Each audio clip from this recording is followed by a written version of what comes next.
À partir du XIXe siècle, s'amorcent des recherches autour de la culture de la vigne. Elles s'attachent à différents aspects, les formes de culture, les cépages, mais surtout la lutte contre les maladies de la vigne. La région de Guebwiller, dont l'activité viticole est très ancienne, a joué un rôle prépondérant dans ces expérimentations. Le paysage de la région de Guebwiller se transforme suite aux évolutions des techniques viticoles.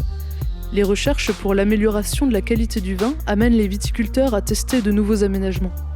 Ainsi, de 1820 à 1850, la culture en terrasse se généralise, impliquant la construction de murets comme à Buhl, Lautenbach, Jungels, Sulzmatt et surtout sur les emblématiques terrasses des coteaux de Guebwiller.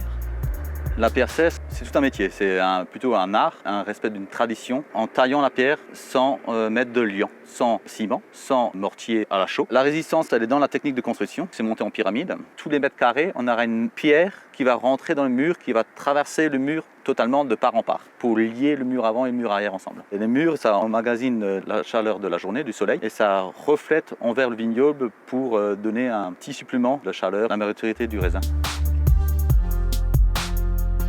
Alors qu'au XVIIIe siècle, on ne faisait absolument pas attention à quel type de cépage on plantait, à partir du XIXe siècle, et surtout le début du XIXe, on fait la distinction entre le raisin de table et le raisin destiné à la production de vin. Alors les pépinières Baumann se créent un vignoble et achètent toute une série de parcelles au-dessus de Jungels et aménagent le vignoble. Et c'est ici qu'ils expérimentent et qu'ils positionnent leur riche collection de vignes. En 1838, ils proposent plus de 300 cépages différents dans leur catalogue.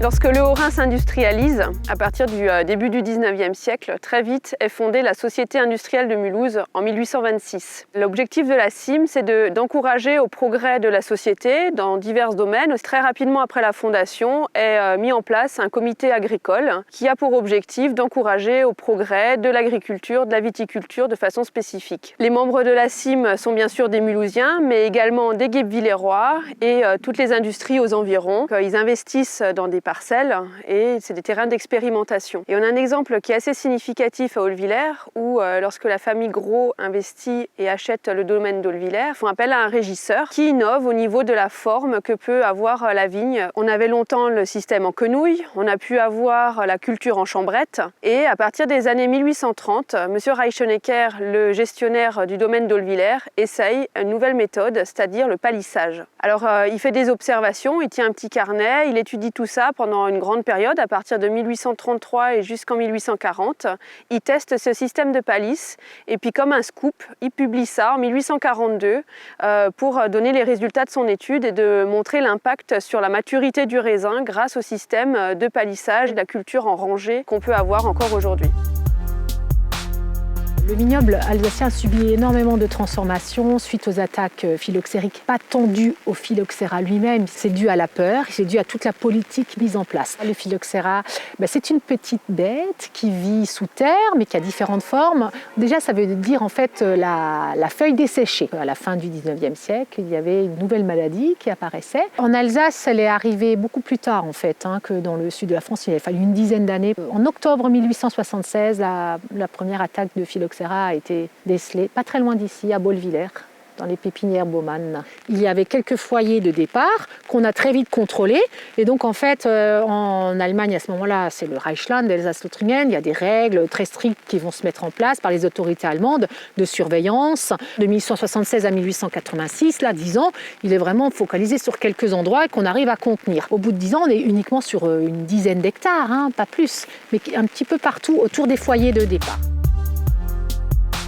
Les Allemands ont interdit l'importation de vignes étrangères, ce qui veut dire que l'Alsace n'a pas pu faire le greffage comme on l'a fait en France de l'intérieur. La méthode de Kulisch, c'est le greffage, c'est-à-dire on utilise des racines américaines qui ne craignent plus le phylloxéra et dessus on greffe le raisin que vous voulez, Riesling, Pinot Gris, Sylvaner, Pinot Blanc, etc., etc. C'est sa méthode qui a reçu l'accord de toute la viticulture, et cela seulement en 1925.